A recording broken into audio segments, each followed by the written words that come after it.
Soyez bénis ce matin. Vous êtes venus tous pour louer le Seigneur, ceux qui nous suivent derrière les écrans également. Que la paix de Dieu soit avec vous. On va demander au Saint-Esprit de nous aider, vous ne croyez pas? Sans le Saint-Esprit, c'est plus compliqué. C'est même des fois infaisable. Louons le Seigneur tous ensemble.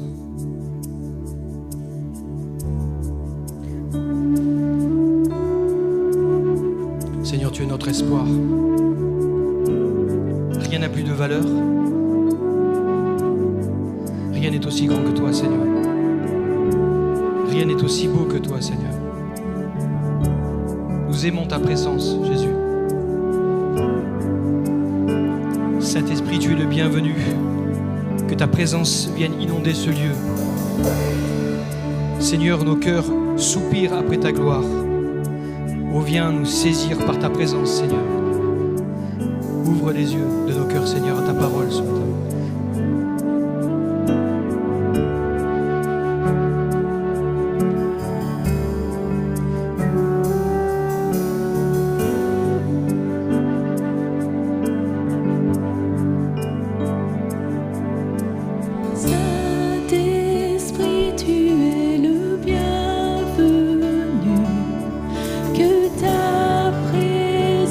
Vienne inonder ce lieu.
cœur, Seigneur, ce matin.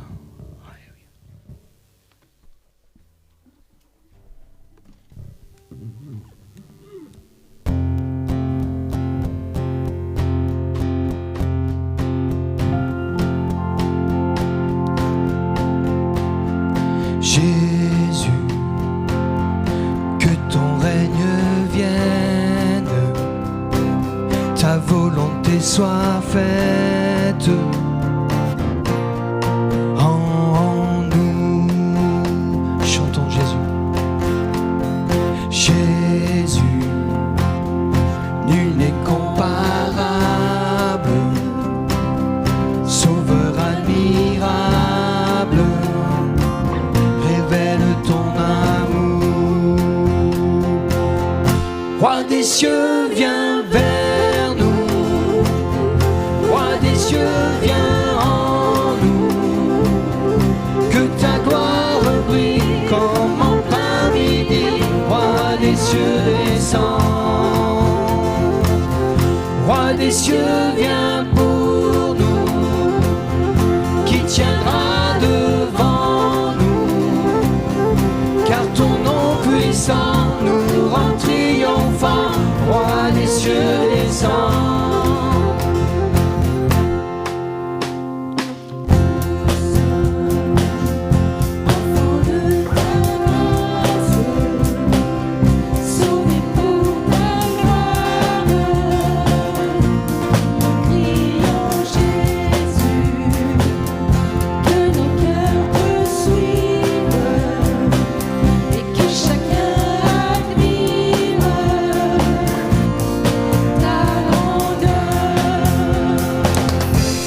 Des cieux, viens vers nous.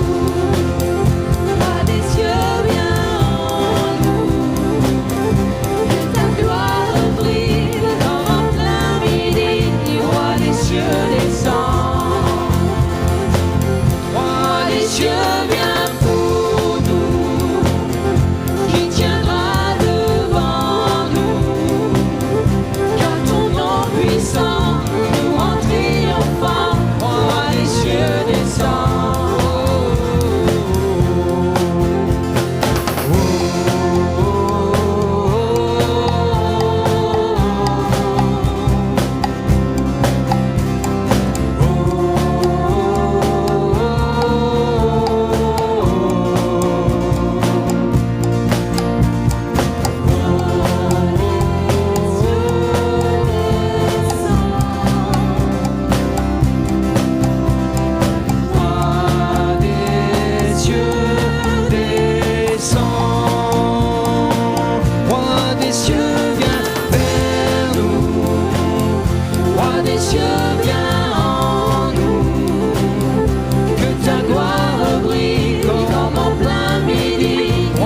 cieux, descends.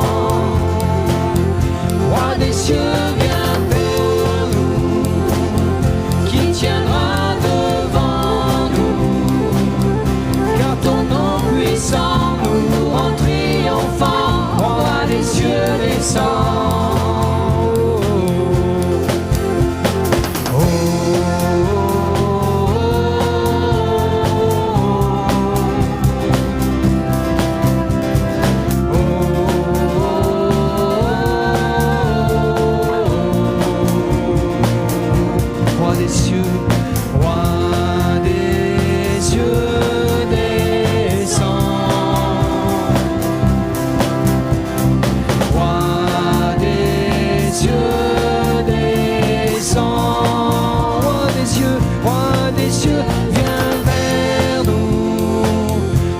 Des cieux, viens en nous.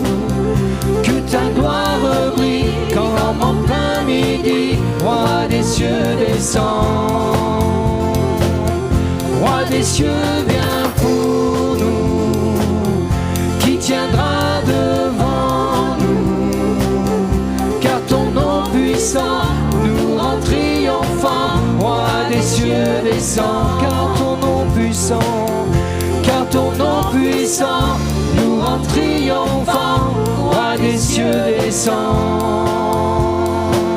Car ton nom puissant nous rend triomphants. roi des cieux descend. Tu nous rends triomphants, Seigneur. Tu nous rends triomphants, Seigneur.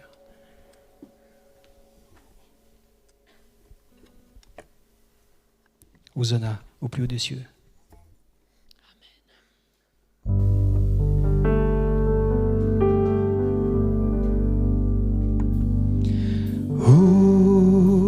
Hosanna au plus haut des cieux, que notre roi soit glorifié. Hosanna, chantons ensemble, Hosanna. Hosanna au plus haut des cieux, que notre roi soit glorifié.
Jésus, nous t'élevons plus haut,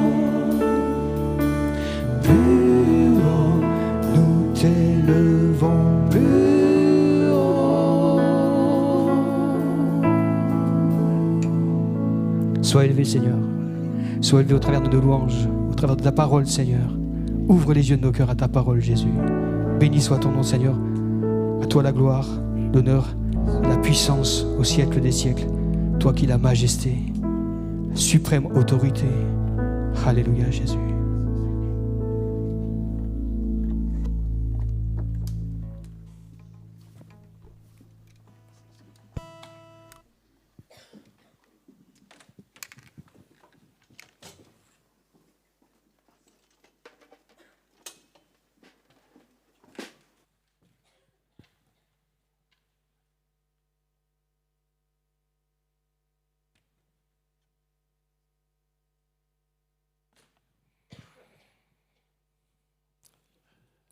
Nous bénissons le Seigneur pour les chants qu'on a chantés. Une église qui veut élever Jésus-Christ toujours plus haut, c'est vraiment notre ambition sur le plan spirituel. Nous voulons aussi l'élever toujours plus haut dans nos propres vies, sur le plan personnel. Nous savons qu'il est assis sur un trône très élevé. Il est assis sur le trône de la grâce, mais il est tellement important qu'il soit élevé dans nos propres cœurs, qu'il soit élevé dans nos vies, qu'il soit le point de référence, qu'il soit notre boussole, qu'il soit celui qui nous dirige, qui nous conduit jour après jour, et que son nom soit pleinement glorifié en toutes choses. Béni soit le nom de notre Seigneur. Ce matin, je vous parlerai d'un sujet, et avant de pouvoir en parler, j'ai vraiment du fond de mon cœur une pensée par rapport à tous nos frères, tous nos sœurs, qui ne peuvent pas venir physiquement, parce qu'ils sont empêchés, parfois que ce soit par la maladie, que ce soit par l'âge, que ce soit par une infirmité, et qui ne peuvent pas profiter pleinement de la communion fraternelle comme nous la vivons ce matin. Ne les oublions pas dans nos prières. Ne les oublions pas aussi quand on peut les contacter, quand on peut passer un coup de téléphone, quand on peut les visiter d'une manière ou d'une autre. On le fait avec sagesse, avec discernement, on le fait sous le regard de Dieu, mais pensons vraiment du fond du cœur à tous ces frères et sœurs qui se languiraient d'être au milieu de nous, qui se languissent, et bien chaque fois qu'on se rassemble, mais qui ne peut pas physiquement être présent. Ces hommes et ces femmes qui ont apprécié pendant de longues années la communion fraternelle pratique dans l'église locale, qui ont servi Dieu de tout leur cœur, avec persévérance, avec consécration. Je pense à tous nos anciens, je pense à toutes ces personnes d'un âge avancé, je pense à ceux qui aujourd'hui sont fatigués tout simplement sont atteints dans leur propre santé. Nous ne voulons jamais les oublier. Et nous voulons prier que le Seigneur pose sa main sur eux, que le Seigneur les réconforte, que le Seigneur les fortifie, que le Seigneur les console. Nous savons qu'ils sont en communion avec nous sur le plan spirituel, même si nous sommes séparés de corps. Mais spirituellement, ils sont avec nous. Ils aiment l'Église, ils veulent l'avoir avancée, ils veulent l'avoir prospérée. Et ils font partie de cette Église de Dieu, vivante, que le Seigneur connaît de façon remarquable sous toutes ses facettes. Nous louons le Seigneur pour sa grâce, pour sa grandeur, de ce que jour après jour, il continue à bâtir son Église avec les plus anciens, mais aussi avec les nouveaux, les personnes qu'il ajoute au fur et à mesure de l'avancement de son œuvre. J'ai vraiment eu à cœur de parler cette pensée. Et bien devant tous, en tout début de ce culte-là, n'oublions pas ceux qui physiquement sont empêchés et qui parfois dans des contextes qui ne sont pas toujours faciles, parfois sont empêchés de pouvoir venir physiquement dans des rassemblements comme celui-ci. Vous savez que je sors d'une semaine où j'ai vraiment profité pleinement de la communion fraternelle sur le plan pastoral. Après 4 annulations successives de notre Convention nationale des Assemblées de Dieu de France, 4 annulations, suite à la pandémie, suite aux contraintes sanitaires et à toutes les restrictions aussi qui allaient avec. Dans le cœur des pasteurs, il y avait ce languissement de pouvoir se retrouver physiquement. Certes, on s'est souvent vu par webinaire, on s'est vu par d'autres moyens que la technologie nous propose aujourd'hui. C'est vrai que parfois, c'est mieux que rien, évidemment, mais rien ne remplace le contact visuel avec les frères, le contact physique aussi, quand cela est rendu possible. Rien ne remplace le fait d'être présent dans un même lieu, de partager concrètement et de façon très pratique la communion spirituelle, la communion fraternelle. Nous avons vraiment pu tellement apprécier de pouvoir nous retrouver. Ça a été comme une pluie bienfaisante sur nos cœurs, sur ce rassemblement.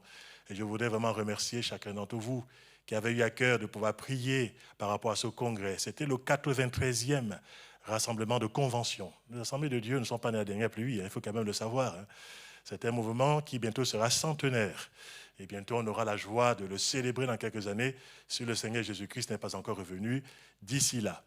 Et quelle joie de pouvoir partager ces moments-là ensemble sur le regard de Dieu, autour de sa parole, avec Jésus-Christ toujours élevé plus haut dans nos cœurs et dans nos pensées aussi. Quelle joie de voir aussi la main de Dieu posée sur ce rassemblement. Je vous remercie par rapport à toutes vos prières. Elles ont été efficaces sous le regard de Dieu. Je pourrais vous dire en toute simplicité de cœur que le Seigneur a béni au-delà de ce que je pouvais moi-même attendre en tant que président de ce congrès, de ce que j'aurais pu imaginer et penser. Dieu a fait au-delà infiniment et nous le remercions. Nous lui donnons toute la louange, toute la reconnaissance pour les résultats qui ont été obtenus, pour les cœurs qui ont été touchés, pour les décisions qui ont été prises aussi, à la louange et à la gloire de notre Seigneur. Alléluia. J'associe mon église à Angoulême ici, parce que mon église a été partie prenante parmi les églises aussi, à pouvoir prier pour ce rassemblement. Soyez remerciés pour ce que vous avez fait et vos prières ont été efficaces sous le regard de notre Seigneur. Voilà pourquoi c'est pour nous. On a pu goûter de façon vraiment très touchante à la communion entre pasteurs. Je crois aussi que cette communion fraternelle doit être consolidée jour après jour, semaine après semaine, dans l'église locale. C'est ce que j'aimerais partager avec vous en toute simplicité. Ce que j'ai dit au départ va aussi en harmonie avec ce que je vais partager maintenant avec chacun d'entre nous. Dans les Actes des Apôtres, on peut lire au chapitre 2. Ce sera ma première lecture. Actes des Apôtres au chapitre 2. On va lire ensemble du verset 41 au verset 47. Actes des Apôtres, chapitre 2, à partir du verset 41. C'est la première église de Jésus-Christ qui se met en place officiellement et qui va grandissant par la dynamique du Saint-Esprit. Et avec la prédication de la parole de Dieu, qui nous est dit ceci au verset 41, ceux qui acceptèrent la parole de Pierre, qui était le prédicateur ce jour-là, furent baptisés. Et en ce jour, le nombre des disciples augmenta d'environ 3000 âmes. Et ils persévéraient dans l'enseignement des apôtres, dans la communion fraternelle, dans la fraction du pain et dans les prières. La crainte s'emparait de chacun et il se faisait beaucoup de prodiges et de miracles par les apôtres. Tous ceux qui croyaient étaient dans le même lieu et ils avaient tout en commun. Ils vendaient leurs propriétés et leurs biens et ils en partageaient le produit entre tous selon les besoins de chacun. Ils étaient chaque jour tous ensemble, assidus au temple. Ils rompaient le pain dans les maisons et prenaient la nourriture avec joie et simplicité de cœur, louant Dieu et trouvant grâce auprès de tout le peuple. Et le Seigneur ajoutait chaque jour à l'Église ceux qui étaient sauvés. On va lire ensemble un deuxième passage. Les années ont passé et cette dimension de la fraternité spirituelle continue. Elle se développe. Il faut continuer, bien sûr, à veiller sur elle, comme le faisaient les apôtres, mais aussi les chrétiens de la première Église. Et dans l'Épître aux Romains, au chapitre 15, l'apôtre Paul s'adresse à cette Église romaine.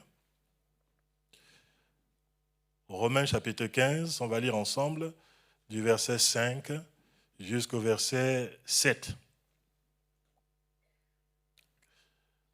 C'est une prière qu'il adresse, c'est aussi une prière que j'ai pour chacun d'entre nous, que le Dieu de la persévérance et de la consolation vous donne d'avoir les mêmes sentiments les uns envers les autres, selon Jésus-Christ, afin que tous ensemble, d'une seule bouche, vous glorifiez le Dieu et Père de notre Seigneur Jésus-Christ.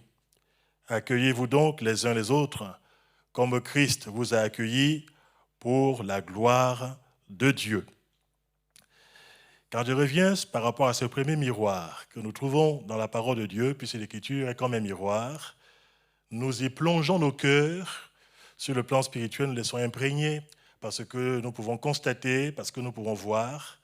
Et quand on voit la première image qui nous est donnée par rapport à l'Église, C'est vrai qu'on voit des chrétiens qui étaient enthousiastes, des chrétiens qui étaient bouleversés déjà parce que leur vie avait été bouleversée par la rencontre du Seigneur Jésus-Christ, des chrétiens qui étaient passés évidemment par la repentance.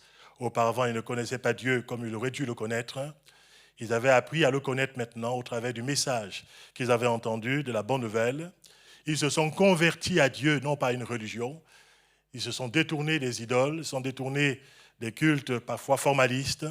Ils se sont donnés à Dieu de tout leur cœur ce jour-là et ils ont officialisé leur engagement en se faisant baptiser par immersion totale, comme nous en indiquent les Saintes Écritures.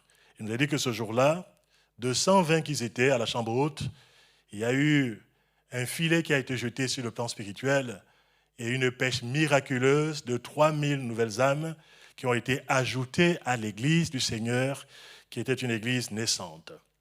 Et on voit l'enthousiasme de ces premiers chrétiens. Il nous a dit qu'ils vont persévérer. Ils avaient compris que s'engager, c'est une bonne chose. Persévérer, c'était ce qu'il y avait de mieux par rapport à la vie spirituelle. Ils avaient compris que faire le premier pas, c'était important, mais qu'il y avait encore tellement d'autres pas à faire jusqu'au retour du Seigneur.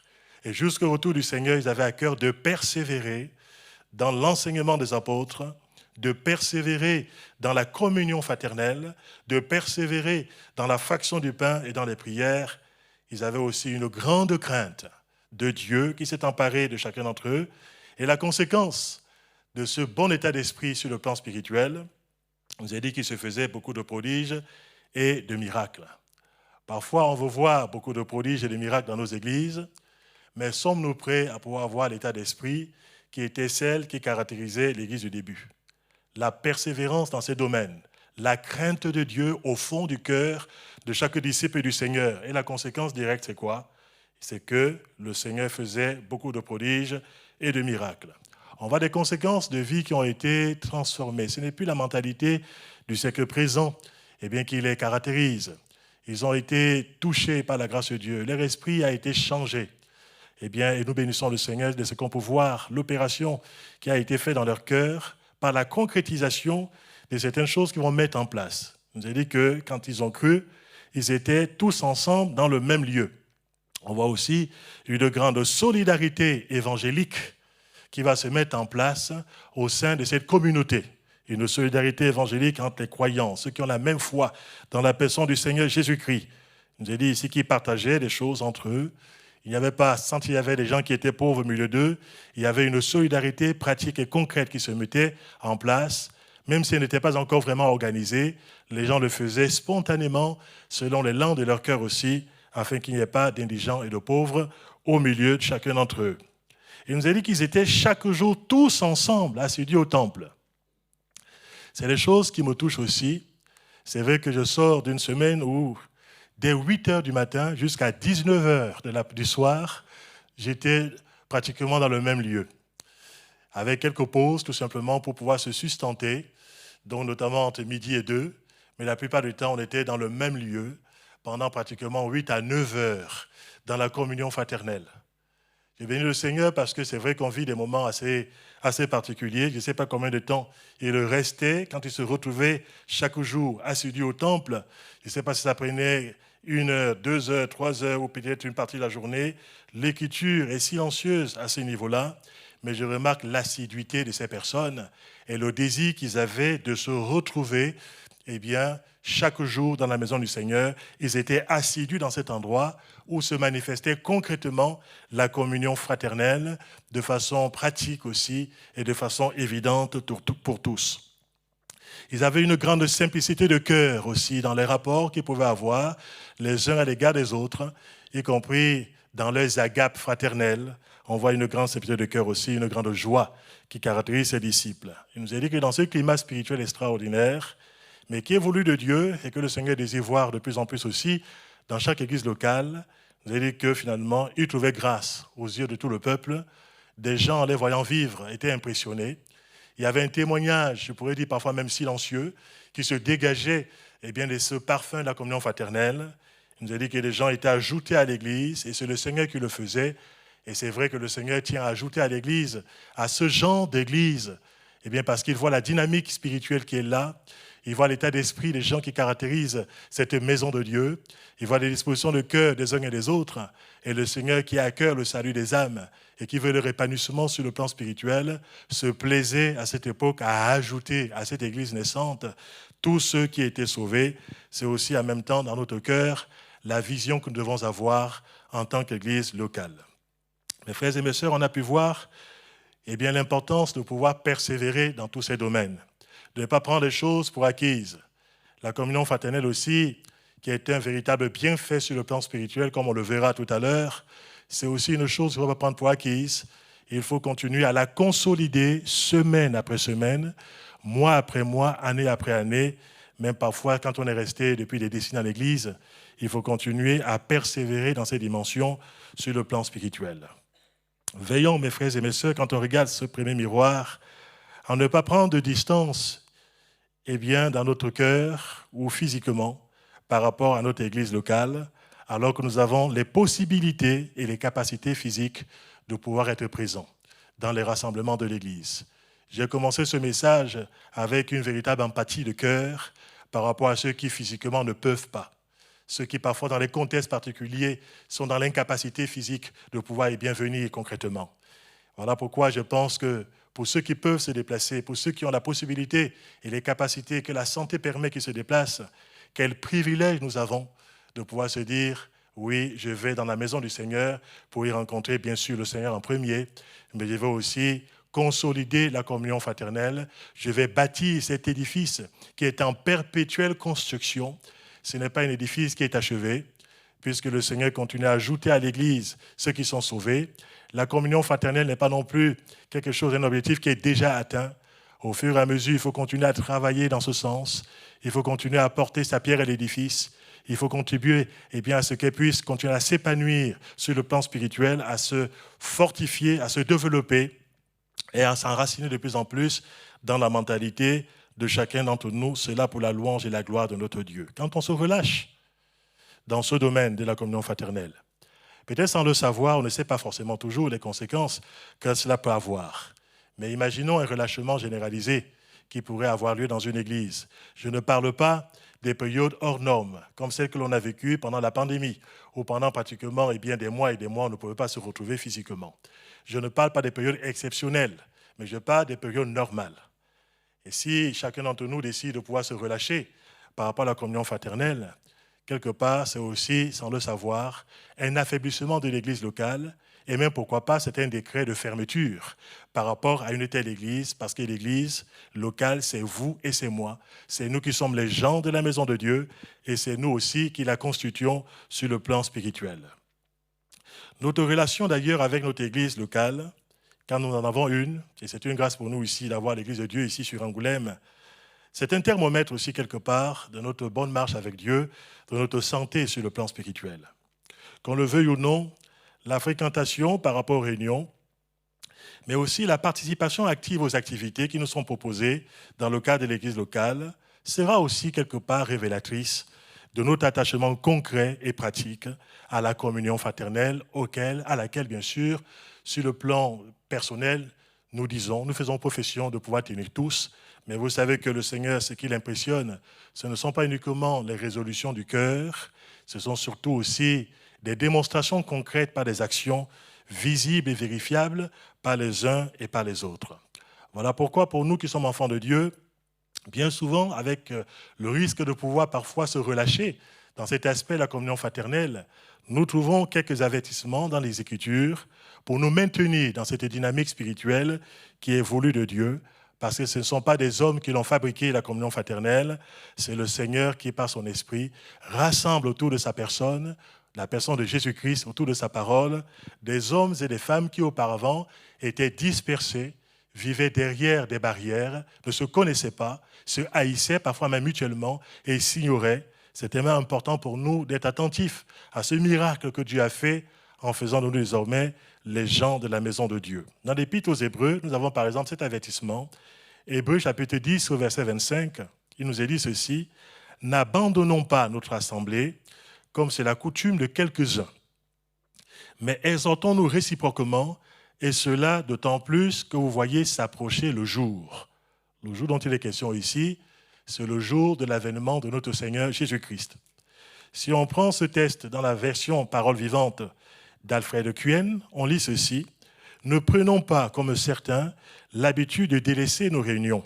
Au contraire, soutenons-nous mutuellement et encourageons-nous dans la foi, d'autant plus sérieusement que vous voyez se rapprocher le grand jour du retour du Seigneur. » Il y a donc un danger spirituel, qu'on soit conscient ou pas, c'est quand même une réalité. Il y a un danger spirituel à adopter une position de recul ou de marginalisation volontaire ou non. On a des exemples dans la parole de Dieu. On voit par exemple dans le Deutéronome l'importance d'être avec les autres, l'importance d'être groupé, l'importance de pouvoir s'assembler avec des personnes qui partagent la même profession de foi que nous. On le voit dans Deutéronome au chapitre 25, au verset 17. Et le Seigneur aimerait qu'Israël se rappelle ce qui lui est arrivé en ce temps-là, quand ils sont sortis de l'Égypte.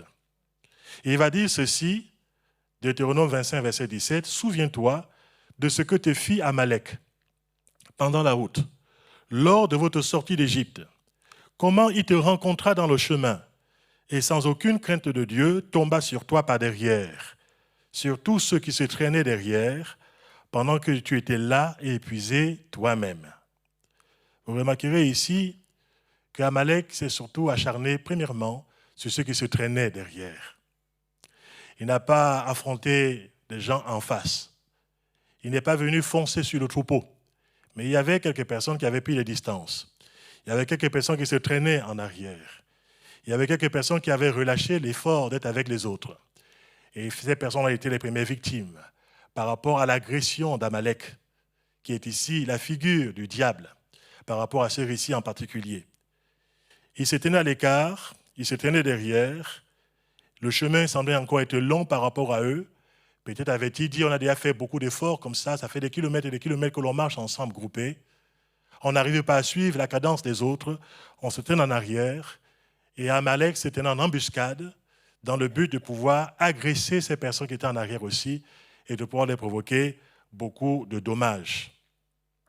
Il est important, mes frères et mes sœurs, que nous puissions, vous et moi, prendre la résolution de pouvoir garder le contact avec notre Église locale, de garder le contact avec nos frères et nos sœurs, mais aussi de s'investir concrètement dans l'Église locale dans laquelle le Seigneur nous a placés. Dans le livre des Proverbes, au chapitre 18, au verset 1, il est dit ceci, « Celui qui se tient à l'écart cherche ce qui lui plaît, et il s'irrite contre tout ce qui est sage. » Par contre, ça, je l'ai vérifié. En 33 ans de vie chrétienne, j'ai remarqué ça, qu'il y a des personnes qui s'irritent très facilement contre tout ce qui se fait dans l'Église, contre tout ce qui est en train de se mettre en place, contre tout ce qui est bâti au sein de l'Église.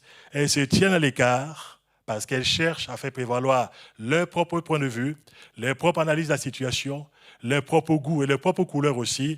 Elles veulent absolument que l'Assemblée aille dans le sens de leur propre état d'esprit. Et quand ce n'est pas le cas, ces personnes se tiennent à l'écart, s'irritant contre tout ce qui est sage.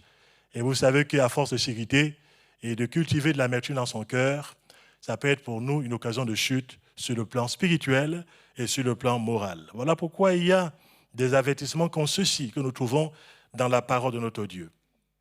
Parfois, on peut croiser des enfants de Dieu qui nous disent « Personne ne se soucie de moi, personne ne prend de mes nouvelles, personne ne me visite. » Et ils se plaignent amèrement de l'Église et ils se plaignent parfois de leurs frères et de leurs sœurs en disant « Je n'ai pas reçu de coup de téléphone de celui-ci ou de celui-là. » Parfois, cet argument, quand on réfléchit bien, peut se retourner aussi par rapport à ces mêmes personnes. La plupart des temps, se le disent, mais parfois, on peut poser la question à ces personnes en disant « Toi, est-ce que tu as pris le temps de téléphoner aux gens? Est-ce que tu prends le temps d'être en contact avec les autres? Est-ce que tu prends le temps de pouvoir donner tes nouvelles aux autres? Est-ce que tu prends le temps de pouvoir venir dans la maison de Dieu?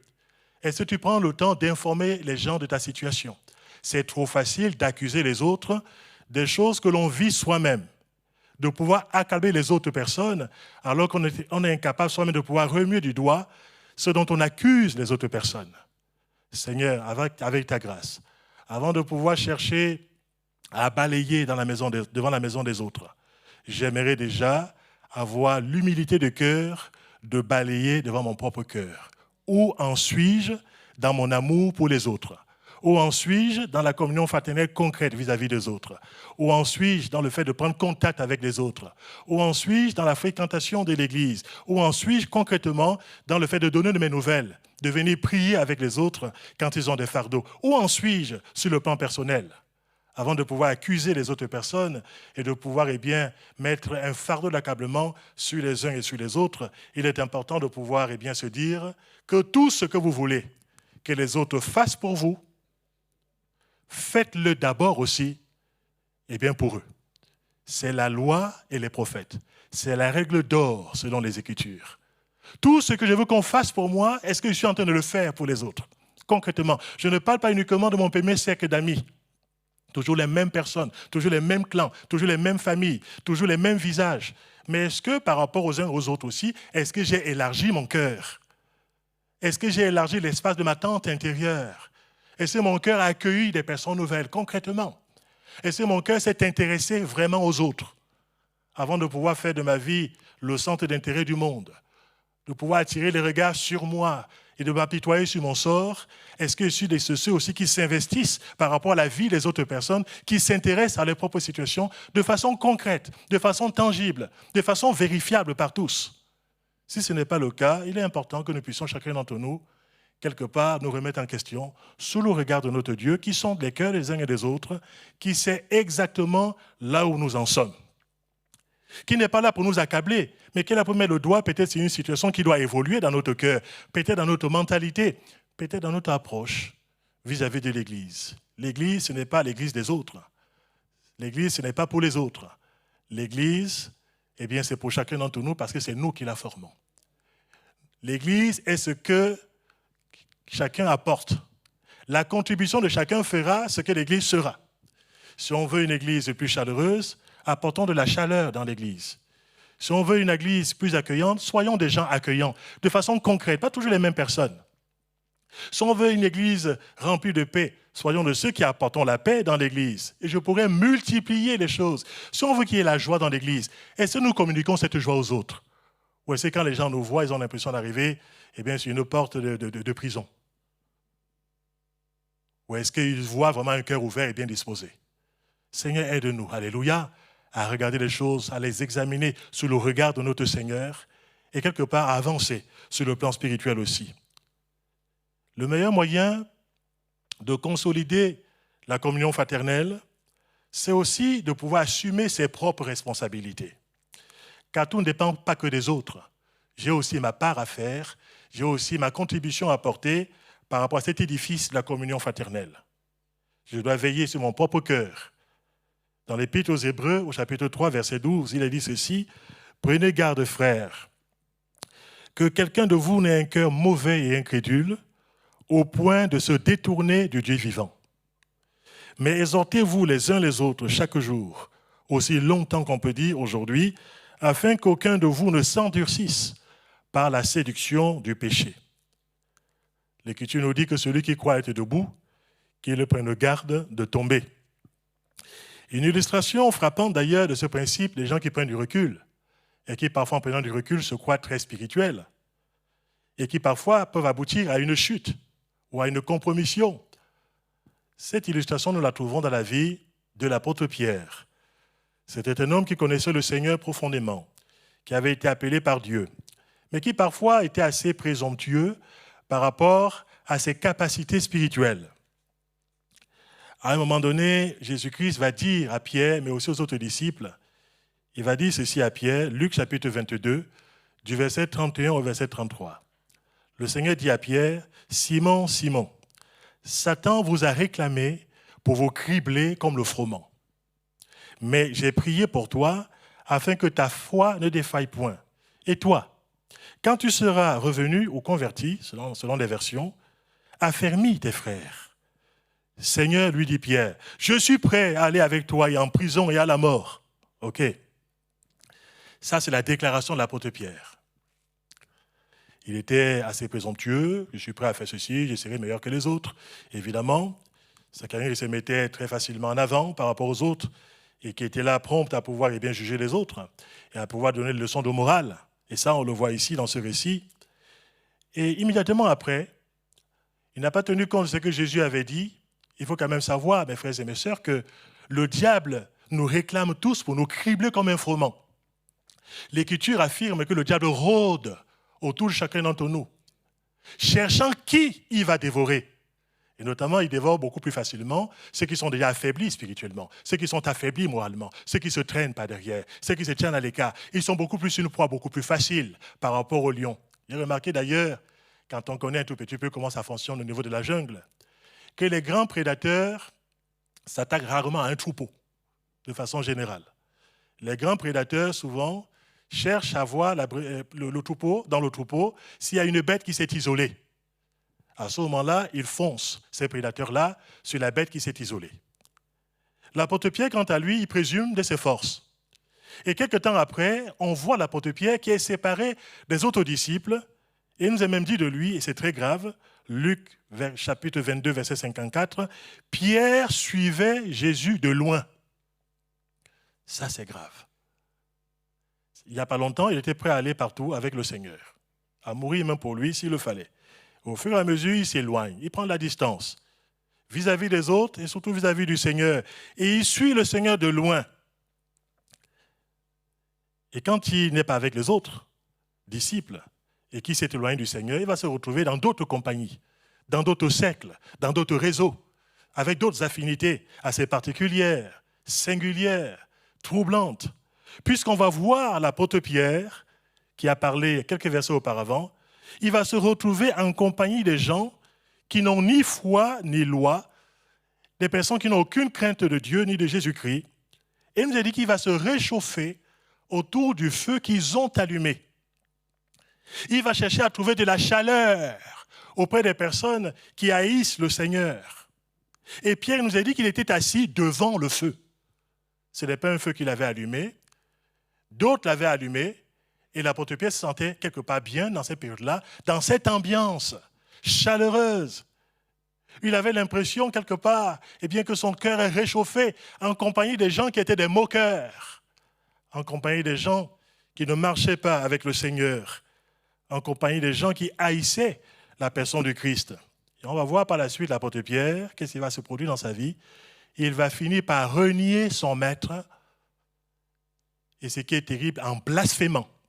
Et ça, on le voit dans la parole de Dieu. On voit cet homme qui est présomptueux, je ferai ceci, je ferai cela, qui roule des mécaniques. Quelque temps après, il prend des distances, se sépare des disciples, il prend des distances même par rapport au Seigneur, on le voit chuter de façon lamentable, jusqu'à blasphémer par rapport à Christ en disant de lui, je ne connais pas cet homme, parlant de Jésus-Christ. Quand par la suite, l'apôtre Pierre sera restauré parce que Jésus a eu pitié de lui. Ce que Jésus avait dit s'est accompli. Avant que le coq n'ait chanté, deux fois il a été renié 3 fois par Pierre. Pierre a vu le regard de Jésus. Il a croisé le regard du Seigneur.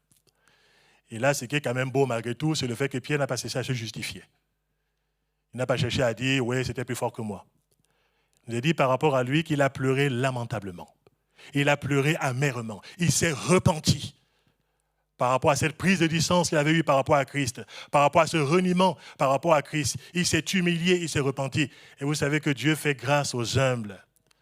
Quand on s'humilie devant le Seigneur parce qu'on a eu à un moment donné à faire une fausse route, parce qu'on est passé par un chemin de traverse et que l'on reconnaît son erreur, que l'on reconnaît sa faute, que l'on reconnaît quelque part que l'on a dévié par rapport à l'itinéraire qui avait été tracé par nous.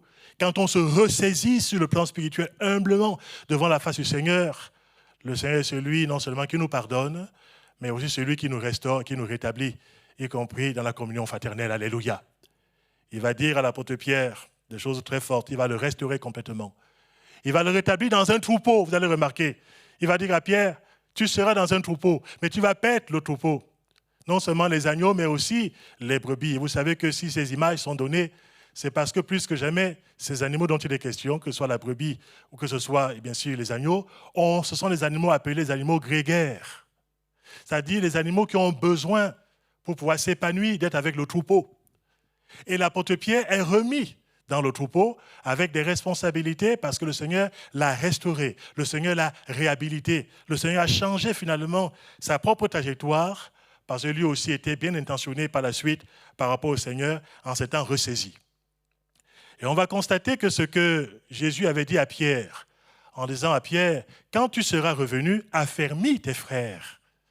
Dis-leur des choses de ma part. Tu en auras fait l'expérience des gens qui sont éloignés. Et tu auras fait cette expérience-là, non pas pour que tu puisses t'en complaire, peut-être pour avertir d'autres personnes, afin qu'elles ne fassent pas le même itinéraire que toi. Peut-être que toi, tu as pu te ressaisir, mais ce n'est pas une garantie que tous ceux qui s'éloignent finiront par se ressaisir. Sur le plan moral, sur le plan spirituel. Et l'apôtre Pierre a bien compris la leçon. Et par la suite, dans ses épîtres, on va le voir exhorter les croyants. Il va dire, par exemple, ceci, dans 1 Pierre, chapitre 4, du verset 7 au verset 8, il va dire, « La fin de toute chose est proche. Soyez donc sages et sobres pour vaquer à la prière. Avant tout, ayez les uns pour les autres un ardent amour, car l'amour couvre une multitude de péchés. » Il continue dans ses exhortations, dans son affermissement vis-à-vis des frères. Dans 1 Pierre chapitre 5, verset 8, il va dire « Soyez sobres, veillez. Votre adversaire, le diable, rôde comme un lion rugissant, cherchant qui y dévorera. » Et il continue dans 2 Pierre chapitre 3, du verset 17, « Vous donc, bien-aimés, qui êtes avertis, tenez-vous sur vos gardes, de peur qu'entraînés par l'égarement des impies, entraînés par l'égarement des impies, vous ne veniez à déchoir de votre fermeté. » C'est important. Nous avons été avertis par la parole de Dieu et la communion fraternelle, c'est aussi un gage de sécurité sur le plan spirituel. En tout cas, ça renforce la sécurité du croyant. Mais ces communions spirituelles, ces communions fraternelles, mes frères et mes sœurs, ont quand même des conditions. Ce n'est pas tous ceux à qui s'appellent frères qui sont des frères, authentiquement. Il faut quand même le savoir. Il ne faut pas se précipiter pour appeler quelqu'un que vous rencontrez pour la première fois dans la rue, frère, frère, alors que vous n'avez pas vérifié si la personne remplit des conditions pour être frère en Christ. Si la personne a accepté Jésus dans sa vie personnellement, si la personne s'est repentie sincèrement de ses péchés, si la personne s'est engagée à suivre le Christ en témoignant de sa foi en se faisant baptiser, si la personne est en train de persévérer dans la communion fraternelle, dans la fraction du pain, dans les prières, dans l'enseignement de la parole de Dieu, comment pouvez-vous appeler des gens avec qui il n'y a pas une base commune de foi, où il n'y a pas la parole de Dieu dans la vie de ces personnes, et on les appelle frères. Mes frères et mes sœurs, la communion fraternelle a des bases qui ne sont pas des bases sentimentales ou des bases émotionnelles. La communion fraternelle a des bases spirituelles. Et c'est important de les connaître, ces bases spirituelles. Notre communion spirituelle découle déjà de la communion que nous avons avec Dieu le Père, avec Dieu le Fils et Dieu le Saint-Esprit. L'apôtre Jean le dit lui-même dans son épître, 1 Jean chapitre 1er, au verset 3, des versets 5 au verset 7 aussi, il va dire que Dieu est lumière. Et il est lumière. Si nous sommes mutuellement en communion avec lui, qui est lumière, le sang de Jésus-Christ nous purifie de tout péché. Et c'est par la suite la base aussi de notre union sur le plan spirituel. Le sang de Jésus-Christ nous ayant lavé de nos péchés, nous ayant rapprochés, ayant fait tomber la barrière qui nous séparait d'avec Dieu déjà. Et quand cette barrière est tombée, on peut ainsi s'approcher des uns et des autres aussi par le sang de la croix que Jésus-Christ a répandu sur le bois de la croix. Vous savez, il y a des communions qui sont impossibles. Je n'ai pas de communion spirituelle impossible. Il faut aussi avoir l'honnêteté de le reconnaître. On est dans un siècle où il y aura la séduction, où il y aura toutes sortes de choses qui seront proposées aux gens religieux, y compris des compromissions terribles par rapport à la doctrine, par rapport à la personne du Christ. J'ai toujours combattu, et je combats encore aujourd'hui, non seulement dans l'Église, mais aussi sur YouTube. Je combats fortement l'œcuménisme, tel qu'on l'entend. Je suis un farouche opposant à l'œcuménisme, parce que cela n'a pas sa base biblique. Toutes les religions ne sont pas pareilles. et n'ont pas le même dénominateur commun. On ne peut pas se mettre à prier avec les uns et les autres comme si de rien n'était. On ne peut pas faire des amalgames qui seraient une véritable tromperie et mensonge diabolique. Le Seigneur est celui qui est lumière. Et la lumière ne se mélange pas avec les ténèbres. Il faut avoir le courage de le dire dans les églises. Il faut avoir le courage d'avertir les chrétiens afin qu'ils ne se laissent pas piéger par rapport à la sentimentalité, par rapport au discours politiquement correct, de l'inclusion de tous, de l'inclusion de toutes sortes de religions dans un œcuménisme diabolique. Tous ceux qui font partie des religions ne sont pas nos frères dans la foi. Ce sont nos frères dans l'humanité. Ils sont des êtres humains comme nous. Frères dans la foi, ce n'est pas vrai. Ils n'ont pas le même Seigneur, ils n'ont pas la même fondation, ils n'ont pas la même destinée sur le plan spirituel. Il faut avoir le courage et l'honnêteté de le reconnaître simplement et quelque part de faire attention à toutes sortes d'amalgames, à toutes sortes de mélanges qui seraient des mélanges artificiels et trompeurs. Dans 2 Corinthiens chapitre 6, il est dit ceci, du verset 14 en suivant. 2 Corinthiens chapitre 6 à partir du verset 14. Ne vous mettez pas avec les infidèles sous un joug étranger. Car quel rapport y a-t-il entre la justice et l'iniquité?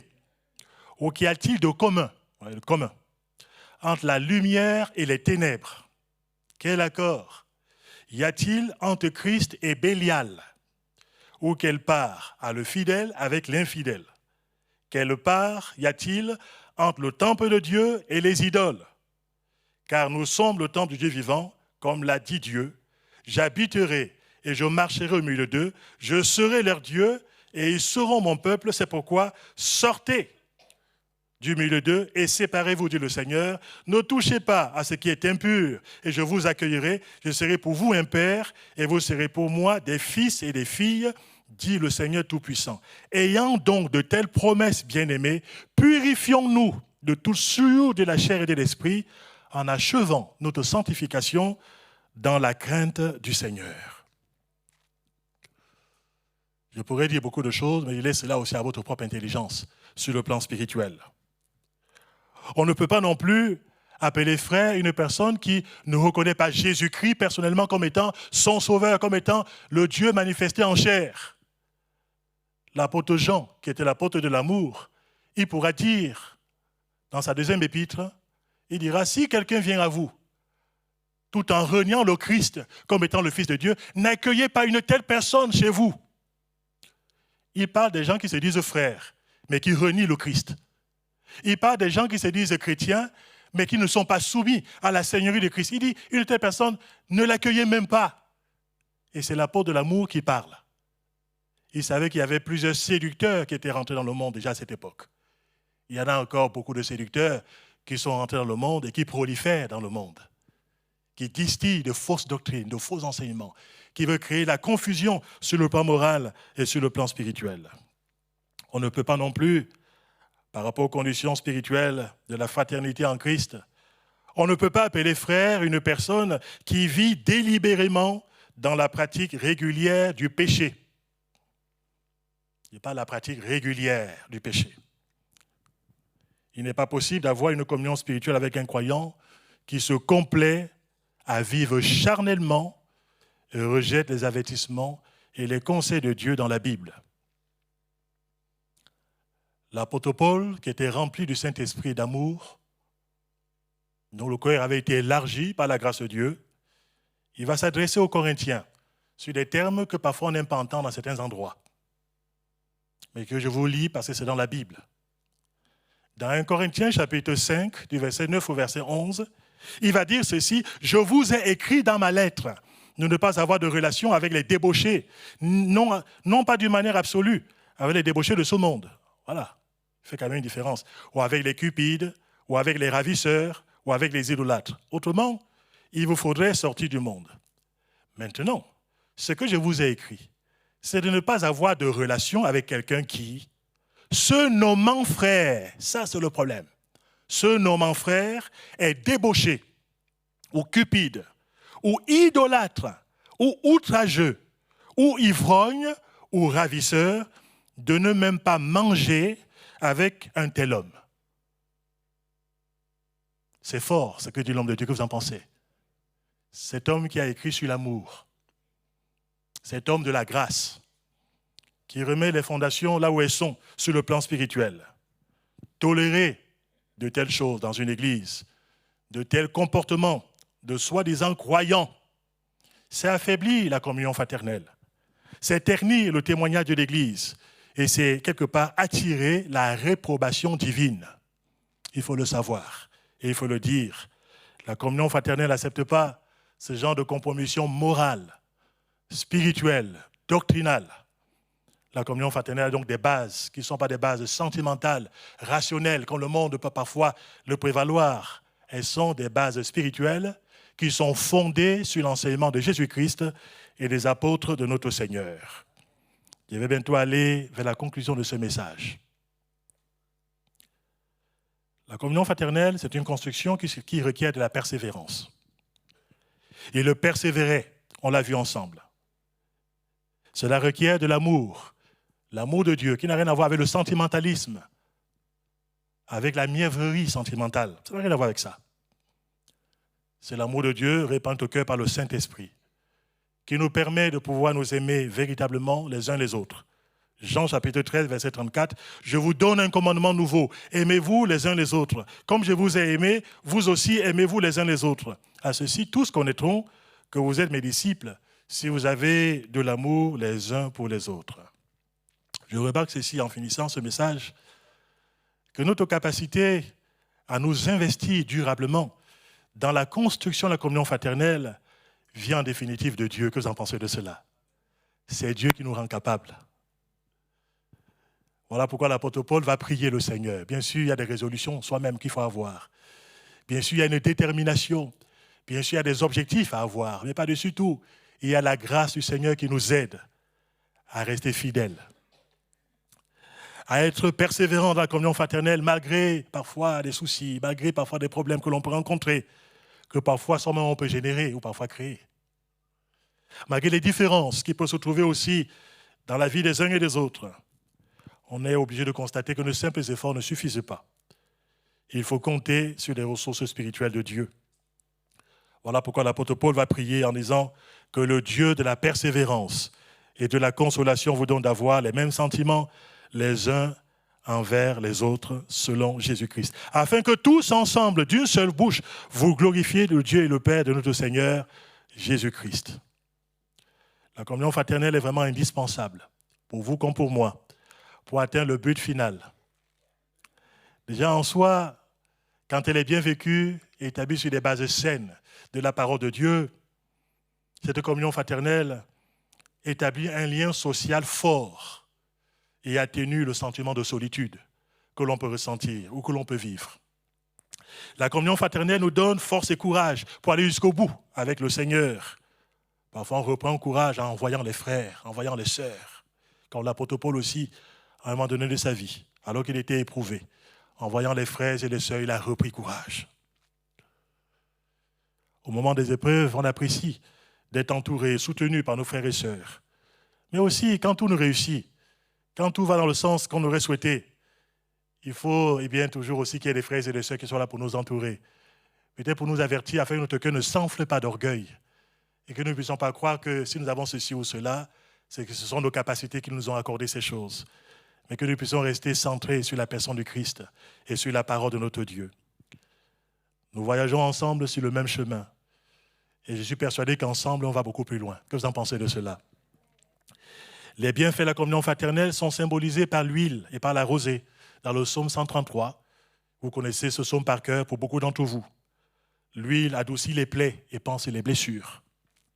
C'est le symbole de l'action du Saint-Esprit dans nos rapports fraternels, car nous sommes animés du Saint-Esprit. La rosée, quant à elle, désigne au sens figuré tout ce qui, sans faire beaucoup de bruit, apporte rafraîchissement et bénédiction dans les cœurs. Quand elle est bien comprise, quand elle est bien pratiquée, quand elle est établie sur des bases solides de la parole de Dieu, la communion fraternelle authentique devrait apporter des bienfaits semblables. Nous ne sommes pas frères et sœurs de ceux qui se retirent pour se perdre, mais nous sommes de ceux qui, par la foi et la persévérance, allons jusqu'au bout pour hériter des promesses de notre Dieu.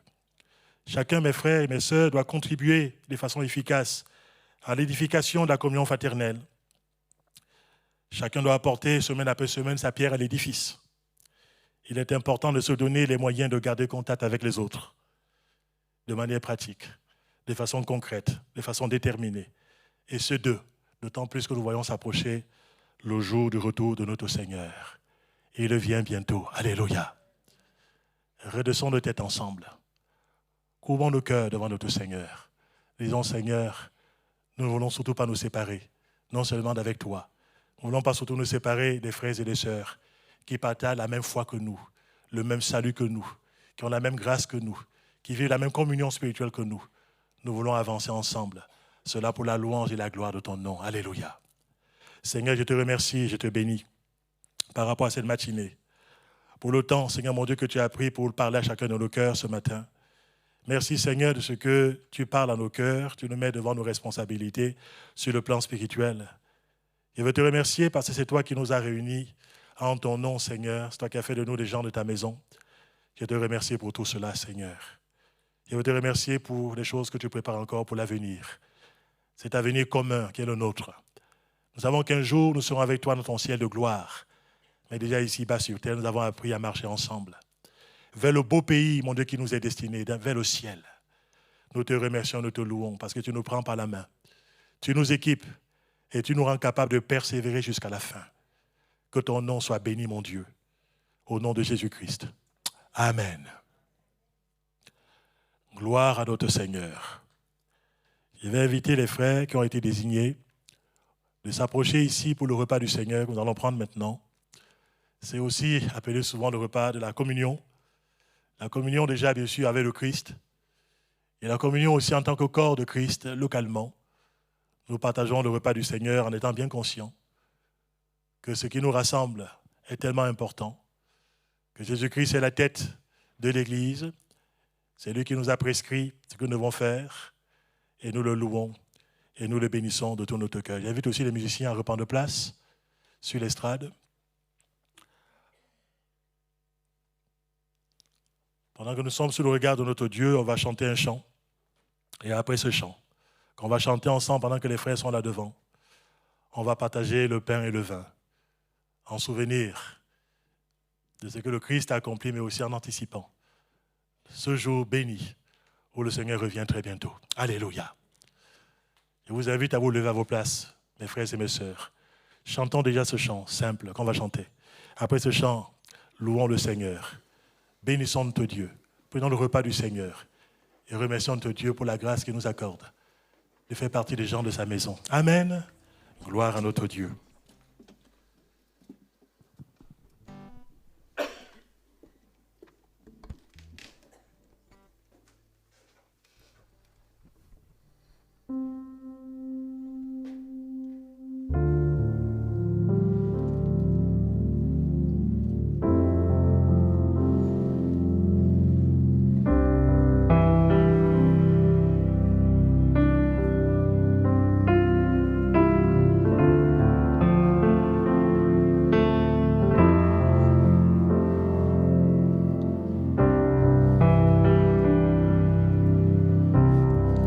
Captivé par ta présence,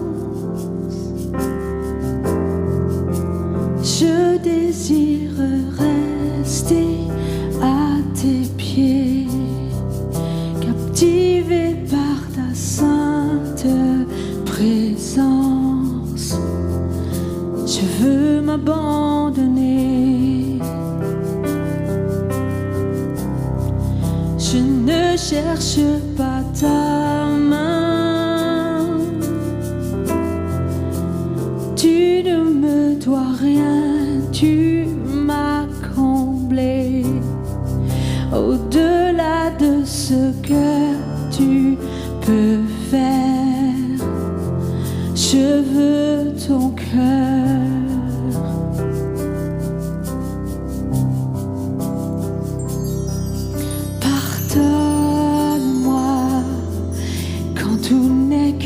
habitude. Pardonne-moi quand j'oublie pour qui je chante. Je veux tout recommencer. J'ouvre à nouveau mon cœur à toi.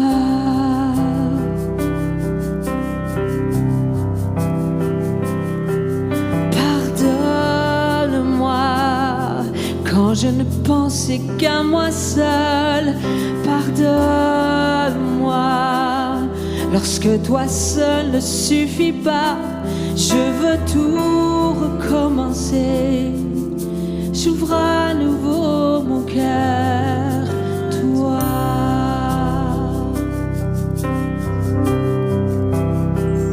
Captivé par ta présence,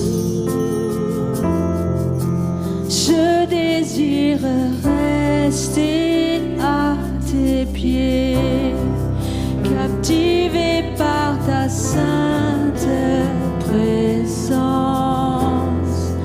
Je veux m'abandonner. Je ne cherche pas ta main. Tu ne me dois rien, tu m'as comblé. Au-delà de ce que tu peux faire, je veux ton cœur, je veux ton cœur, Seigneur. Je veux ton cœur, rien au monde, rien au monde ne peut me combler. Je veux ton cœur, rien au monde, rien au monde ne peut me combler. Je veux ton cœur, rien au monde, rien au monde ne peut me combler. Seigneur, non, je veux ton cœur, rien au monde, rien au monde ne peut me combler. Je veux ton cœur, Seigneur, rien au monde, rien au monde ne peut me combler. Je veux ton cœur, rien au monde, rien au monde ne peut me combler. Pardonne-moi quand tout n'est qu'une habitude. Pardonne-moi quand j'oublie pour qui je chante. Je veux tout recommencer. J'ouvre à nouveau mon cœur à toi. Oh, pardonne-moi quand je ne pense qu'à moi seul. Pardonne-moi lorsque toi seul ne suffit pas. Je veux tout recommencer. J'ouvre à nouveau mon cœur à toi.